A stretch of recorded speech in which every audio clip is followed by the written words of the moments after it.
രാമകുമാരനെ പൃഥ്വീ പരിപാലനാർത്ഥം അഭിഷേകം എത്രയും വൈകാതെ ചെയ്യണമെന്നു ഞാൻ കൽപ്പിച്ചതിപ്പോഴതങ്ങനെയെങ്കിലത് ഉൾപ്പൂവിലോർത്തു നിയോഗിക്കുകയും വേണം.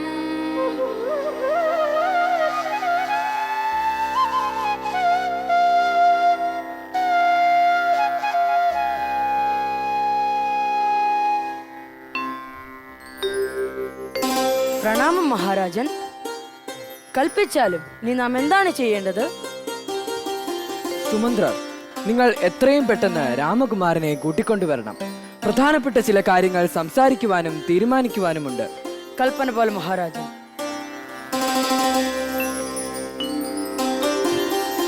പ്രണാമം മഹാരാജൻ. അത്യാവശ്യമായ രാജ്യസഭയിലെത്താൻ മഹാരാജാവ് കൽപ്പിച്ചതായി ദൂതൻ വന്നറിയിച്ചിരുന്നുവല്ലോ. എന്താണ് കാര്യവിചാരം? പറയാം മഹാഗുരു. കുറച്ചു ദിവസങ്ങളായി നമ്മുടെ മനസ്സിൽ കിടന്ന് വിങ്ങുന്ന ഒരു വിചാരമുണ്ട്. നാം ഈ കാര്യം മറ്റാരോടും പറഞ്ഞിട്ടില്ല. രാജഗുരുവും രാജ്യഭരണത്തിന്റെ മുഖ്യ ഉപദേശിയുമാണല്ലോ അങ്ങ്. ഇത് കേൾക്കണം. അങ്ങയുടെ വിചാരം അറിഞ്ഞിട്ടേ നാം ഈ കാര്യം മറ്റാരോടെങ്കിലുമായി പങ്കുവെക്കുകയുള്ളൂ.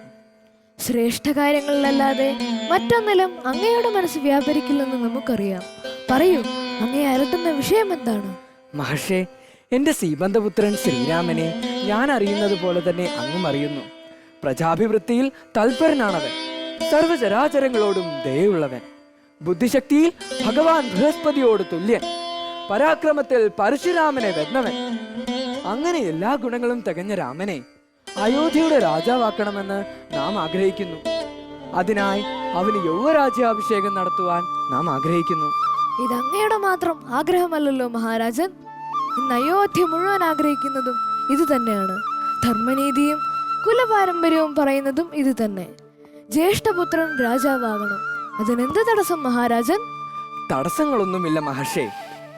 അങ്ങയുടെ ഹിതവും ഉപദേശവും ആരാഞ്ഞു എന്ന് മാത്രം. രാജഗുരുവിന്റെ ഹിതവും ഉപദേശവും എപ്പോഴും രാജഹിതത്തിനൊപ്പം തന്നെയാണ്.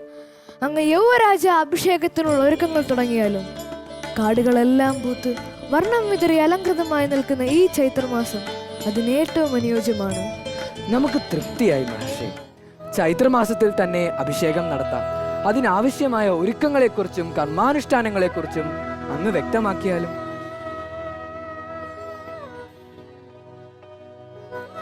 നവരത്നങ്ങളും പൂജാദ്രവ്യങ്ങളും പുത്തൻ വസ്ത്രങ്ങളും ഒരുക്കണം. കുമാരൻ എഴുന്നള്ളി വരാൻ ആയുധസജ്ജമായ പള്ളിത്തേരൊരുക്കണം. പുത്തൻ വെൺകൊറ്റക്കുട നിവരണം. ദാനങ്ങളും സദ്യവട്ടങ്ങളും ലോപമില്ലാതെ തന്നെ വേണം.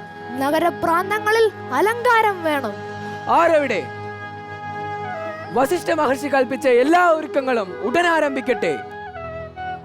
മഹർഷി, മറ്റന്നാൾ പൂയം നക്ഷത്രമാണ്. രാമന്റെ ജന്മനക്ഷത്രത്തിന് അഭിമുഖമായ തിഥി. യൗവരാജ്യാഭിഷേകം അന്നത്തേക്ക് നിശ്ചയിച്ചാലോ?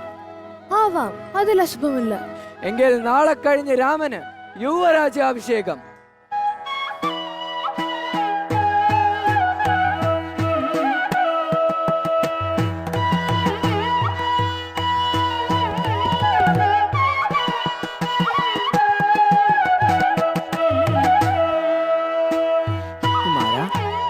ഇത് സന്തോഷത്തിന്റെ ദിനമാണ്.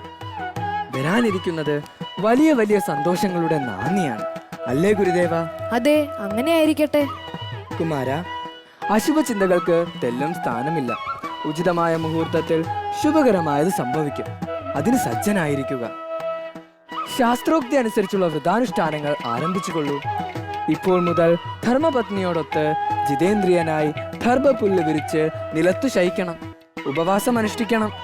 പിതാവേ, ധർമ്മശാസനം വെടിഞ്ഞ് ഈ രാമൻ ഒന്നും തന്നെ പ്രവർത്തിക്കില്ല. എല്ലാം അങ്ങയുടെ കൽപ്പന പോലെ തന്നെ നടക്കും. കൗസല്യയും തനയാഭ്യുദയത്തിനായി കൗതുകമോടു പൂജിച്ചിടുവാൻ ലക്ഷ്മി